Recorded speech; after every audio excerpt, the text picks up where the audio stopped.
Hello everyone, this is Noemie Klein and I'm Chief Impact Officer at GRESB. Today on the Pulse by GRESB, Alex Clark, our Asset Impact Research Director, and I are going to discuss the alignment, or rather the misalignment of European banks with the decarbonization targets set out under the Paris Agreement. Thank you, Noemie. It's a pleasure to be here. Before we dive into the analysis that we did with our own data, can you just walk us through what's new and interesting about the ECB's recent report? Sure. So in this report, it's the first time that the ECB has assessed the gap between European banks' credit portfolios and the Paris Agreement. The analysis itself is new, but the report really marks the continuation of the ECB getting tougher on European banks in relation to financing the net zero transition. What did the ECB do in this report? Using our data, so the asset impacts data, they found that 90% of European banks are misaligned with the Paris Agreement over the next 5 years, 90%. This means that companies that EU banks supply credit to do not transition fast enough towards low carbon production. And this in turn means that these companies' competitiveness might suffer, and simply put, they might struggle to pay back their loans. And in addition to this increase in default risk, it can lead to other significant risks such as legal risk and reputational risk for the banks, especially to banks that publicly committed to net zero, which is many of them. So clearly these findings are quite significant. What does the ECB identify as the main call to action for the banks that are called out in this report?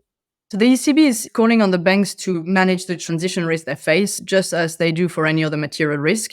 And this goes hand in hand with the ECB's role to assess banks' compliance with Pillar 3 disclosures requirements, for example, including on finance emissions and on alignment. And for the disclosure of the alignment of banks' credit portfolio, the ECB stated in its report that the methods set out in this report provide a concrete approach for banks to follow in meeting these requirements. And this is timely as these requirements will kick in at the end of the year.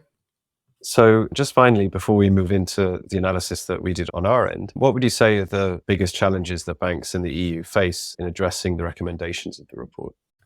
So I guess it applies to banks in the EU, but also banks more globally when they wish to assess the alignment of their portfolio with low carbon trajectories. It's really to access forward-looking data that is reliable, consistent and comparable for all the companies across their portfolio, so that they can have an accurate picture of how their portfolio and the associated carbon profile will evolve over the next few years.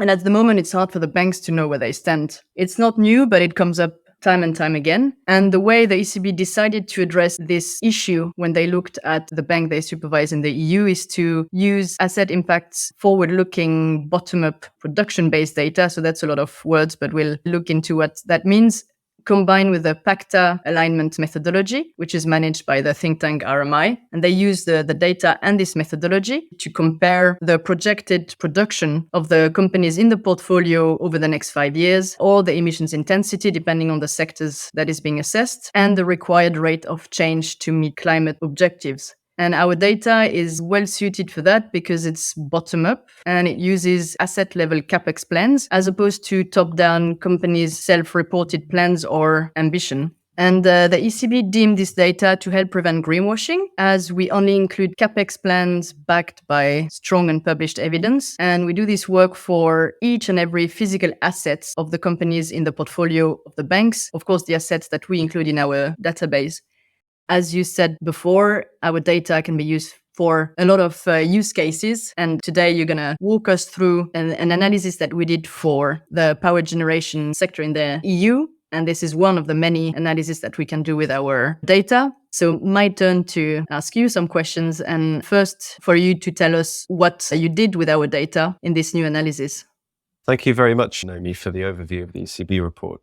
So as you pointed out, we have a database that not only identifies physical assets and where they are, but also who owns them, not just directly, but all the way up the company ownership tree. So what we thought we would do as a sort of companion to the ECB analysis is to undertake an analysis of the EU power sector that I want to stress is complementary. It's not exactly the same for reasons I'll explain in a second.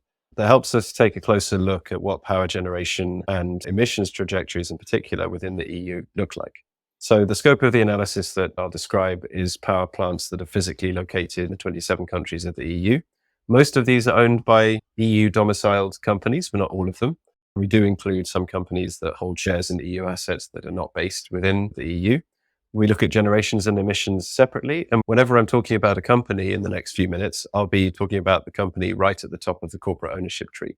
To illustrate, a typical power plant can be owned by one corporate entity, but in turn, that entity can be owned by another, and so on and so forth, all the way up to, for example, a major public company.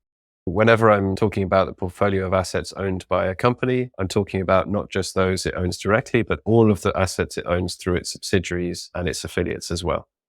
So we decided to look at the power sector in particular because in the ECB's report, it stands out as one of the main culprits behind misalignment of bank lending. And this is mostly due to a lag in phasing out carbon-intensive technologies, as well as insufficient lending for building out renewable energy. So while we don't have access to banks' lending portfolios, at least as an initial entry point, we thought the power sector would be a very interesting subject to look at. Thank you, Alex, for introducing this analysis. And what did you find out in this assessment of the power sector? So we looked at the large electricity generators based on the ultimate owners of underlying power plants, as well as the largest emitters. And I want to stress that these are often not the same companies, or at least not in the same order. First thing to say is that just 100 electricity generators in total produced 60% of all of the electricity generated in the EU, which is about 1,500 terawatt hours this year. And then the largest 100 emitters are expected this year to produce about 360 million tons of carbon dioxide equivalent, which is 62% of the total. We also use generation figures because power capacity in terms of megawatts, gigawatts, etc., is not a reliable indicator of actual electricity produced, given that a gas plant will typically operate 80% of the time, while a solar farm is not very likely to produce its maximum power output more than about 20% of the time. So whenever I'm talking about generation, I'm talking about actual electricity.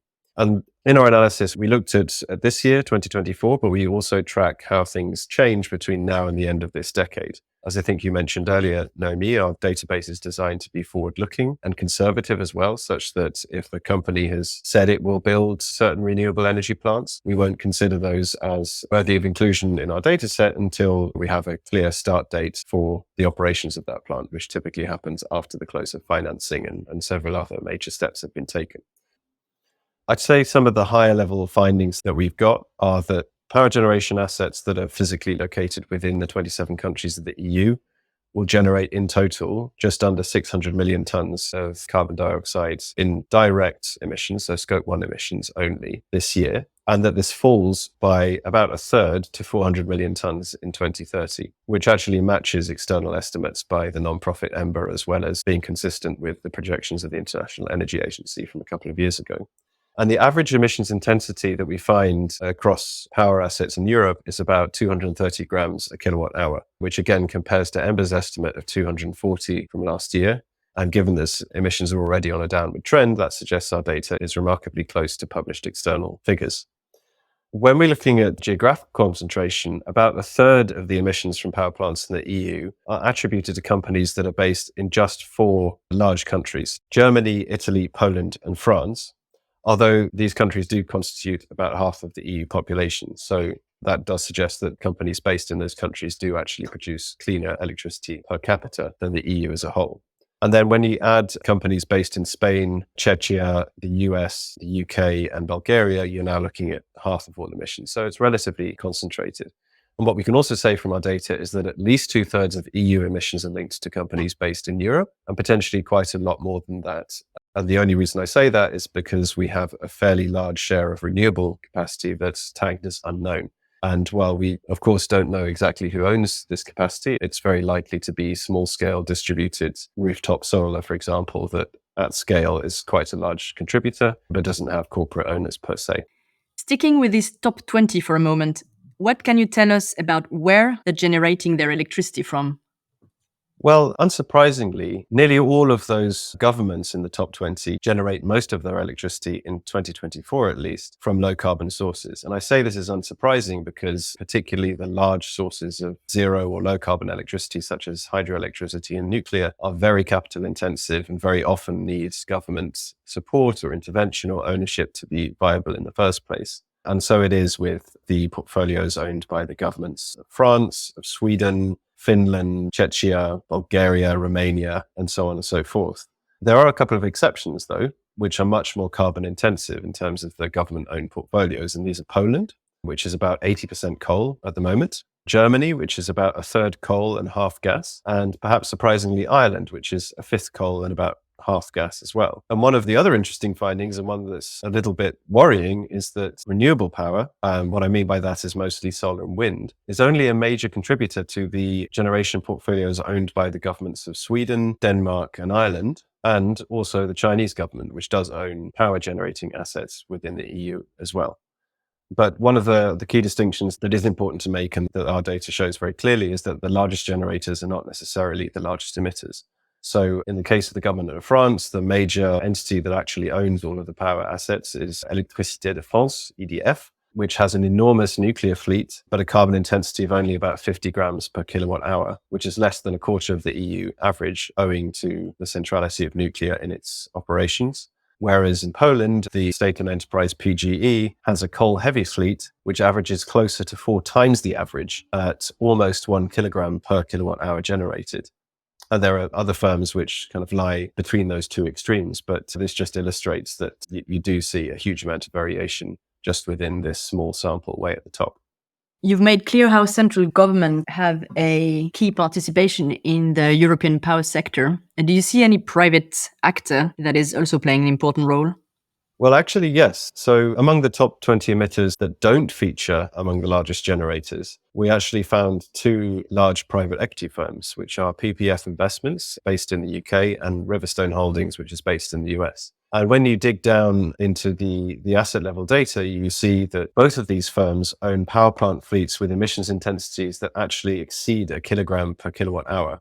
And they are both dominated by coal, over 90% in both cases. In Riverstone's case, most of these emissions come from coal plants in Germany and the Netherlands. And for PPF Investments, it's almost all coal plants in Germany. When we looked at PPF's holdings in other sectors across our database, we also found that they own interests in German lignite mines as well.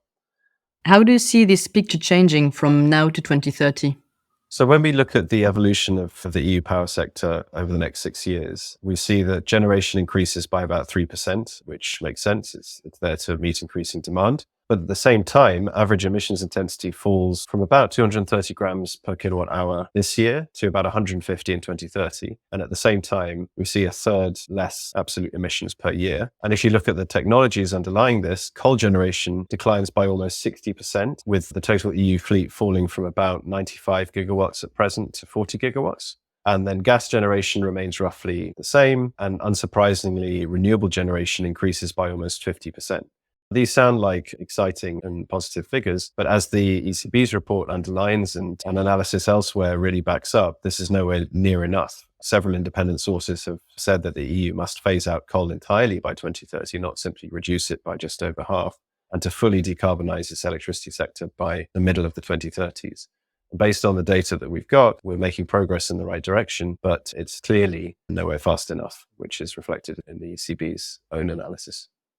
Thank you, Alex, for taking us through the intricacy of the European power sector. And we started this episode with the ECB report. So coming back to this, what does your analysis mean for the banks assessed in the ECB report?